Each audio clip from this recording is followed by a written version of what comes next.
Tim Jobling, you've been 38 years a member of Hampshire Hogs. You're very much a Winchester boy, although you weren't born in the county, but you played Southern League cricket for Winchester and Petersfield.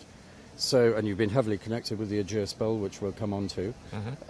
Tell us about your memories playing for Hampshire Hogs as a batsman, but you feel you were slightly past your best when you started playing there. if ever I had a best, but I suppose most of my memories, some of the very best ones are quite hazy, because that tended to happen when you played cricket here. No, I mean, my memories are of the terrific friends that I've made. The two major tours we did to Australia and to South Africa, the other order actually was South Africa and Australia, which were memorable.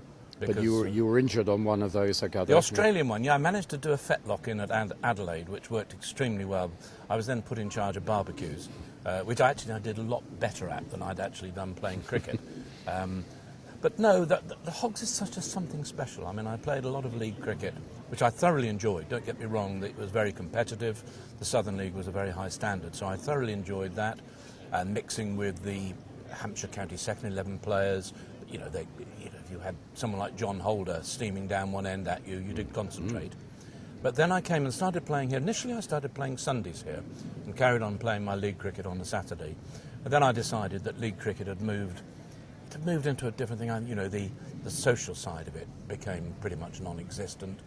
And I had friends here, and I was persuaded to start playing here. And then that grew and grew until, I suppose, the last few years I was playing here, I probably played as many games as anybody would play in a season. Played most Saturdays and Sundays if there were fixtures.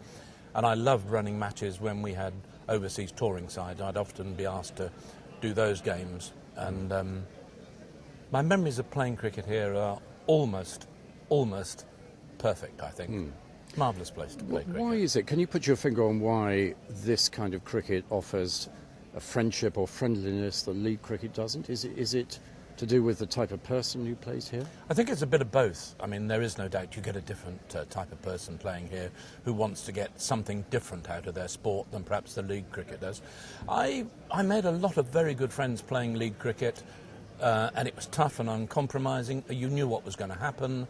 There were some very, very good cricketers in the Southern League, and someone like John Harris, who was probably the best batsman, you knew he could get a nick to second slip and he wouldn't walk. And that was the way it was. Whereas here, by and large, we didn't have those sort of issues. And I suppose the thing is, if you're playing all-day cricket, if you don't get on with the people you're playing with and against, it's a long, miserable day.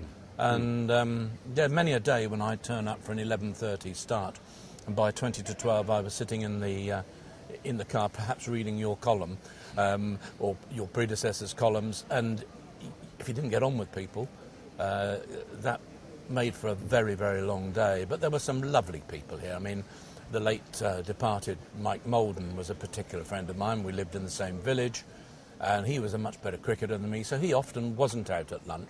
And so the challenge then was to get him to move on to the second bottle of port so that he could join you for a chat pretty quickly after lunch, because he wouldn't last long after lunch when he'd had the port. Now, my memories are really good, but when I decided to finish, I did finish, and actually had a ceremonial burning of the kit, because I decided, having played such good and enjoyable cricket here, I didn't actually want to be, that chap who used to be a decent cricketer. And then... What age were you when you made your final appearance? I would have been 46, 47, I suspect, something like that. Yeah, about 46, 47. And then along with Chris Bazalgette and a couple of others, there seemed to be quite a lot of us retired around the same time. And several of us took up golf, and we thought a great way to stay in touch, because, you don't want to necessarily keep rolling up here. No idea who the people playing cricket are, and there may be one or two of your old friends here, but not much more. So we set up the Golf Society, and we meet 4 times a year. It's a great way to stay in touch with people that have been, very important to me and still continue to be important, really. And I understand you spend a lot of your summers abroad now, but you still get to Warneford whenever you can? No, I haven't been here for a long, long time. As I've just said, really, the people that are out there playing cricket today, I wouldn't know any of them. So my contact with the Hogs really are through the golf days. Yes, we go to Spain for the majority of August and a lot of July. So, this takes days like the lunch out and things like that. I stay in touch with people, but the friendships are still there, but all the chaps I'm friendly with have been retired a long time. Now, you also had 15 years as Hampshire cricket treasurer. Yeah, it was interesting times. And you got to know Rod Bransgrove, the Hampshire chairman, very well, and I understand you were instrumental in him joining the committee and coming in as chairman. He and the club treasurer and club lawyer, Malcolm Labar, and myself, neither of us were actually involved on the ground development committee. But that started to go a bit wrong, and the finances of the club were looking... The day-to-day running finances were never a problem, but, the capital cost ran away with it. And so Malcolm and I, first of all, I wrote to Rod and said, could we have a meeting? So we then had a meeting.